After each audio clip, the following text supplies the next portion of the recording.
Welcome to Life Rebounding.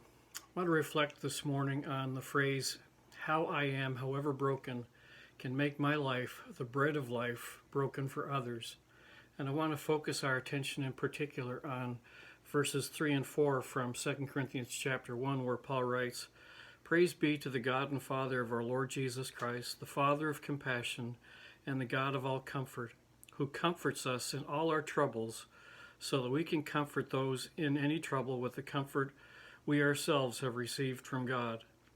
For just as we share abundantly in the suffering of Christ, so also our comfort abounds through Christ." Paul's getting at the principle that the things that we go through in our lives often become bridges to share with others who are going through similar situations. I've often said to people when I was pastoring that people are watching Christians today. They're watching to see whether their faith is being worked out in their lives. And they're not going to necessarily come up to you and ask you to tell them the gospel story. But when something goes wrong in their lives, it's often a Christian that they'll turn to look for sympathy, for empathy, for compassion, because they believe that that's where it's found. And it's in those moments when we have the opportunity to say, look, I understand what you're going through. I went through something similar, and this is how Jesus Christ helped me in that situation with when I was going through it. And so there is a principle that Paul's reminding us of here, that when we're going through difficult times, God does bring us comfort. And that same comfort that he gives to us is a comfort that we can pass along to others when they're going through a similar situation. Oswald Chambers has an amazing quote, and let me just read it for you, because one of the things we often think is that when we're going through trials, when we're going through difficult seasons, there's something that we're supposed to learn. There's some lesson that we're supposed to take out of it. And this is what Oswald Chambers says. He says, we're apt to think that everything that happens to us is to be turned into useful teaching. No. It's to be turned into something better than teaching. It's to be turned into character. The momentous moments in our lives are not meant to teach us anything. They're meant to make us something.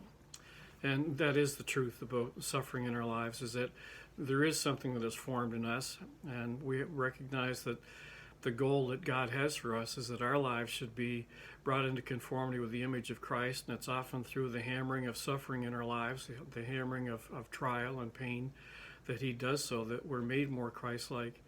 And so Paul reminds us here that the moment that we're in, as painful as it may be, can yet be an opportunity to help somebody else later on. In the moment, we're not really in that place where we're ready to help, but perspective comes with time, and we are able to share those bad experiences with someone else to help them in what they're going through. And so the comfort that we receive is a comfort that can be passed along, and that's the encouragement I want to give you today, is that there is a comfort that's available for you today. It's through Jesus Christ, by faith in him. And that comfort can one day be a bridge to bring comfort to someone else. The things that we go through are often translatable into the lives of others. And when the opportunity comes and we're sensitive and we're open to it, we have an opportunity to bring a word of life to them. That's what I mean by how I am, however broken, can make my life the bread of life broken for others. The bread of life is actually a reference to Jesus. It's also a reference to manna, which was the bread that God provided in the wilderness for the Israelites in their Exodus. But it's a reminder to us that Jesus, as the bread of life broken for us, made a sacrifice that allowed us to find healing and hope in our lives. And our lives can offer that same sacrifice by taking the suffering that we've experienced and offering it as a meal, a spiritual meal, emotional meal that can help somebody else in the trials that they're going through.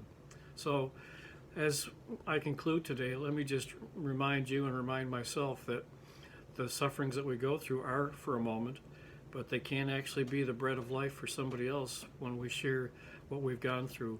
So may the Lord be with you today in whatever you're experiencing, and may you be a bridge of life to someone else in this day.